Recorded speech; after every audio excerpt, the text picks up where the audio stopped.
തിരുവനന്തപുരം കിളിമാനൂരിൽ ദമ്പതികളുടെ അപകട മരണത്തിൽ പ്രതിഷേധിച്ചവർക്കെതിരെ പ്രതികാര നടപടിയുമായി പോലീസ്. ബന്ധുക്കളടക്കം 58 പേർക്കെതിരെയാണ് കേസെടുത്തത്. പൊതുഗതാഗതം തടസ്സപ്പെടുത്തൽ ഉൾപ്പെടെയുള്ള വകുപ്പുകൾ ചേർത്താണ് കേസ്. അതേസമയം തന്നെ അപകടത്തിലെ പ്രതികളെ പിടികൂടാൻ പോലീസിന് സാധിച്ചിട്ടുമില്ല. വിവരങ്ങളുമായി പ്രശാന്ത് ശങ്കരമംഗലത്ത് തിരുവനന്തപുരത്ത് നിന്ന് ചേരുകയാണ്. പ്രശാന്ത്, എന്താണ് സംഭവം? ദമ്പതികളുടെ അപകട മരണത്തിൽ പ്രതിഷേധിച്ചവർക്കെതിരെ എന്തുകൊണ്ട് കേസെടുത്തു? ഇത് പ്രതികാര നടപടി എന്നാണ് വിലയിരുത്തൽ. എങ്ങനെയാണ് വിവരങ്ങൾ?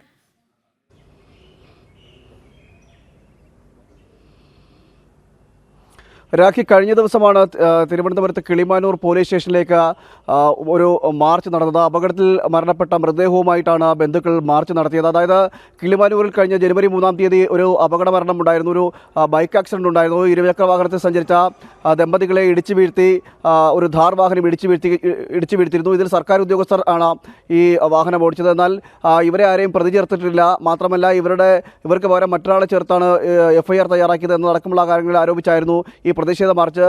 3-ാം തീയതി അപകടം നടക്കുന്നു. 7-ാം തീയതി ഈ രഞ്ജിത്തിൻ്റെ ഭാര്യ മരിക്കുന്നു. രഞ്ജിത്ത് കഴിഞ്ഞ ദിവസം മരിക്കുകയും ചെയ്തു, പുലർച്ചയോടെ മരിക്കുകയും ചെയ്തു. അങ്ങനെ ഈ പോലീസിൻ്റെ ഭാഗത്തും പ്രതികളെ സംരക്ഷിക്കുന്നത് എന്ന നടപടി ഉണ്ട് എന്ന അടക്കമുള്ള കാര്യങ്ങൾ ആരോപിച്ചുകൊണ്ടായിരുന്നു പ്രതിഷേധം.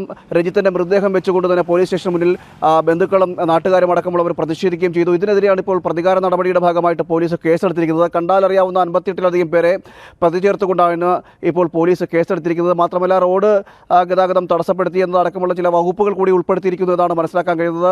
ഇതിൽ പോലീസിൻ്റെ ഭാഗത്ത് ചില പോലീസ് പ്രതികളെ സഹായിക്കുന്ന നടപടികൾ ഉണ്ടായതാണ്. ഇത്തരത്തിൽ പ്രതിപട്ടിക ചേർത്തതിൽ ആളുകളുടെ പേരുകൾ, അതായത് സർക്കാർ ഉദ്യോഗസ്ഥരുടെ പേരുകൾ മാറ്റി മറ്റാരുടെയൊക്കെ പേരുകൾ എഴുതി ചേർത്തത് ഇത് ഉന്നതരെ സംരക്ഷിക്കുന്നതിൻ്റെ ഭാഗമായിട്ടാണ് എന്നതടക്കമുള്ള കാര്യങ്ങളാണ് ബന്ധുക്കൾ ആരോപിച്ചത്. ഇതിൻ്റെയൊക്കെ അടിസ്ഥാനത്തിലാണ് ഈ പ്രതിഷേധം നടന്നത്. തുടർന്ന് BJPയുടെ നേതൃത്വം, യുവമോർച്ചയുടെ നേതൃത്വത്തിലും ഈ പോലീസ് പ്രതികളെ സംരക്ഷിക്കുന്നു എന്ന് ആരോപിച്ച് കഴിഞ്ഞ ദിവസം പ്രതിഷേധം നടത്തുന്ന സാഹചര്യമൊക്കെ ഉണ്ടായിരുന്നു. ഈ ബന്ധുക്കളുടെ പ്രതിഷേധത്തെയാണ് ഇപ്പോൾ അതിൻ്റെ പ്രതികാര നടപടിയായിട്ടാണ് ഇപ്പോൾ ഈ പോലീസിൻ്റെ ഭാഗത്തു നിന്നും ഇത്തരത്തിൽ കേസ് രജിസ്റ്റർ ചെയ്ത ഒരു സാഹചര്യം ഉണ്ടായിരിക്കുന്നത്. 58 പേർക്കെതിരെയാണ് കേസെടുത്തിരിക്കുന്നത്. ഈ പ്രതിഷേധിച്ചവർക്കെതിരെ കേസെടുത്തിരിക്കുന്ന ഒരു സാഹചര്യമാണ് നിലവിലുള്ളത്. എന്നാൽ പോലീസ് ഈ പ്രതികളെ പിടികൂടാൻ ഇതുവരെ സാധിച്ചിട്ടില്ല. ആരാണെന്നോ അല്ലെങ്കിൽ ആ അപകടം നടത്തിയിട്ട് പോയ ധാർ വാഹനത്തിൽ ഉണ്ടായിരുന്നത് ആരൊക്കെയാണെന്ന് എന്നടക്കമുള്ള കാര്യങ്ങളിൽ ആ പ്രതികളെ പിടികൂടാൻ പോലീസ് ഇതുവരെ സാധിച്ചിട്ടില്ല. അവരെ സംരക്ഷിക്കുന്ന നിലപാടാണ് പോലീസ് സ്വീകരിക്കുന്നതെന്നാണ് ഇപ്പോൾ ബന്ധുക്കൾ പറയുന്നത്. എന്തായാലും കഴിഞ്ഞ ദിവസമാണ് ഈ പ്രതിഷേധം നടന്ന. പ്രതിഷേധത്തിൽ പങ്കെടുത്തിട്ടുള്ള അടുത്ത ബന്ധുക്കളും അതോടൊപ്പം തന്നെ പ്രദേശവാസികളുമായിട്ടുള്ള 58-ലധികം പേർക്കെതിരെയാണ് ഇപ്പോൾ കിളിമാനൂർ പോലീസ് കേസെടുത്തിരിക്കുന്നത്. കിളിമാനൂർ പോലീസിന്റെ പ്രതികാര നടപടിയാണ് ഇതിന് പിന്നിലെന്നാണ് ഉയരുന്ന ആക്ഷേപം. രാഖി.